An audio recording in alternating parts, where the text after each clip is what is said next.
everybody, how's it going? I hope everyone is doing great. So on a previous video, I have talked about finding your personal purpose in life, job-wise, trying to figure out what do you like, where do you belong, how can you be looking for those, where to start, this kind of thing, and all based in my personal experience. I just wanted to share some of my personal experience, hoping to help some of you who might be watching me. So yeah, basically that was it. And now on this video, I would like to talk about a subject that it's actually very popular. A lot of people, they talk about it, they discuss it, they have various opinions on this, but basically everybody is kind of seeking to understand this better and also to find an answer to this simple question, which is, what is the meaning of life? That's what I want to talk about with you on this video. And okay, so I don't mean to sound preachy at all. I have mentioned this before because every time you want to talk about Bible, Jesus, God, there is this instant reaction in some people that they just like, oh, they roll their eyes like, oh my gosh, here comes this boring stuff. I totally understand that. I used to be one of these people, but I hope you can stay with me until the end of this video because it's going to be really interesting. My whole life, I have been approaching this topic with the wrong perspective. So basically, I believe that a lot of shallow people, they have uh, turned Christianity into this boring thing that a lot of people like to make fun of it and to mock. So yeah, that's an understandable reaction. I don't blame you, but please stay with me until the end of this video. So what is the meaning of life? Long story short, to be close to God again. That's pretty much it. So it all started in the Garden of Eden when the first couple, they disobeyed God's direct order. So it all started there. And then because of this, as a consequence of this disobedience, the first couple, Adam and Eve, they were sent out from the Garden of Eden. They were kicked out by God. So that was when evil entered earth. But if you read the book of Genesis, I was actually like wondering because the snake was the devil. But I'm not sure if the snake itself was the devil or if the devil possessed the snake or even like what the devil was doing in the Garden of Eden. These questions, they just popped up in my head as I was reading this chapter.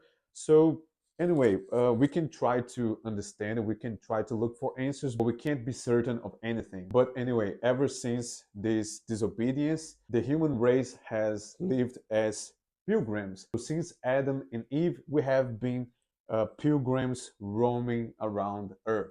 So we have been living from place to place as pilgrims and kind of trying to go back to paradise. So the Garden of Eden, it was paradise, really was paradise. The couple, they had this privilege of being in the presence of God, living in the presence of God. So God was very close to them. They were friends. It was a friendship. It was a close relationship between man and his creator. So it was meant to be this way until the sin, until the disobedience, until the evil happened and got into the world. So that disobedience set apart God and the human race. So that's why ever since we've been looking for something. We are always looking for something. And a lot of people, they say like they feel empty inside. They're trying to fill this hole of emptiness. People are going from place to place, trying different things, trying to fill this hole of emptiness that they have inside of them. And what's that really? It's God's presence, because we were created to be with God. So it is in our DNA, so to speak. And the writer Rick Warren, he said that the best way to know what is our purpose in life is to ask our Creator, God. So He created us for a reason, for a purpose. And if we are far from Him and we keep trying different things but not trying to get closer to him, then we're gonna keep feeling empty. And that's the way it's gonna be. So when you look at the Bible, for example, it's our guide, guide of instructions to understand our history, to understand where we came from and where we are going to, and why some things happen the way they do, and also how to live our lives the best way possible in order for us to get close to God again. And that's through Jesus Christ. So Jesus, his son, is the bridge that reconnect us to God. For many years I knew this story from attending church, but I never truly understood it, like in a deep, profound way as I do it now. So my eyes kind of got open and I can see it clearly.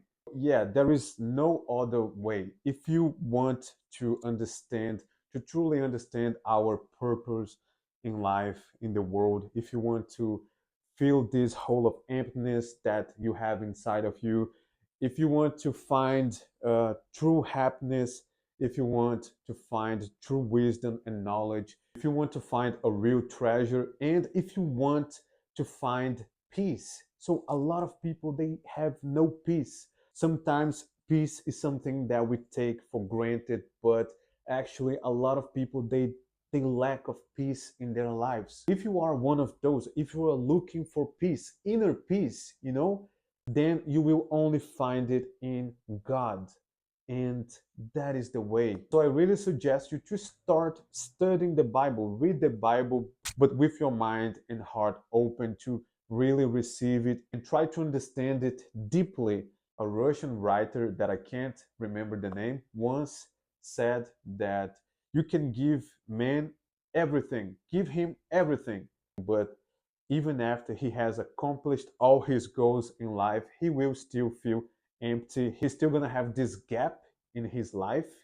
Uh, and that's it, because we are not meant for this world. We are meant for eternal life.